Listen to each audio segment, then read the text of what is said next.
রান্নার নতুন আর একটা ভিডিওতে তোমাদের অনেক স্বাগত বন্ধুরা। তো দেখতেই পাচ্ছ সজনে ডাঁটা, আর এটা ভীষণ উপকারী। তো আমি খুব ভালো করে ধুয়ে নিয়েছিলাম এবং উপরের খোসাগুলোকে ছাড়িয়ে নিয়েছি, দেখতেই পাচ্ছ। দিয়ে ভালো করে কড়াইয়ে তেল দিয়ে সজনে ডাঁটাগুলো দিয়ে দিলাম, তার মধ্যে নুন হলুদ দিয়ে খুব সুন্দর করে ওটাকে ভেজে নেব।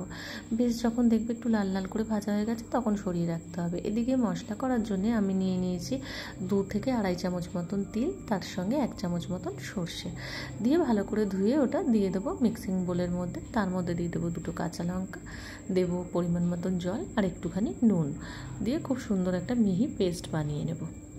আর ওদিকে তো আমি সজনে ডাঁটা ভাজতে বসিয়েও দিয়েছি, প্রায় হয়েই এসছে। আর সজনে ডাঁটা কিন্তু ভীষণ উপকারী, এই সময় কিন্তু সজনে ডাঁটা খাওয়া খুব ভালো। তো সব সেই মতো আমরাও খাই। তো এটাকে ভেজে তুলে রাখলাম। এবার কড়াইয়ে যে তেলটা রয়েছে তার মধ্যে আমি একটা কাঁচা লঙ্কা ফাটিয়ে আর একটু কালো জিরে ধুয়ে দিয়ে দেবো ফোড়ন হিসেবে। তো ফোড়নটা ভাজা ভাজা হলে তার মধ্যে দিয়ে দেবো আমি কেটে রাখা আলুগুলো। আলুতে সামান্য নুন দিয়ে আলুটা ভেজে নেব লাল লাল করে। আর বলে রাখি যে এই রান্নায় বেশি কিন্তু হলুদ ভালো লাগে না, তাই যেটুকুনি আমি ওই ডাঁটা ভাজার সময় দিয়েছিলাম ওতেই হয়ে যাবে। দিয়ে এটাকে খুব ভালো করে আমি ভেজে নিয়েছি। ভাজার পরে আমি এর মধ্যে করে রাখা মশলাটা দিয়ে দেবো, আর এর মধ্যে দিয়ে দেবো একটু পরে আর কি, এখন না, আগে একটু নাড়াচাড়া করে নিয়ে যখন মনে হবে একটু বেশ কষে কষে এসছে, সেই সময় এর মধ্যে দিয়ে দেবো একটুখানি লঙ্কার গুঁড়ো। এটা কাশ্মীরি লঙ্কা, একটু সুন্দর কালার আনার জন্য। ঝালের জন্য তো আমি 2টো লঙ্কা পেস্ট করে দিয়েছি আর একটা ফোড়নে দিয়েছি। এরপর সামান্য একটু চিনি দিয়ে দেবো, দিয়ে আবারও খুব ভালো করে নাড়াচাড়া করে নেব। এরপরে আমি ভেজে রাখা ডাঁটাগুলোর মধ্যে দিয়ে দেবো, দিয়ে আবারও খুব ভালো করে একসঙ্গে সব কিছু দিয়ে কষিয়ে নেব।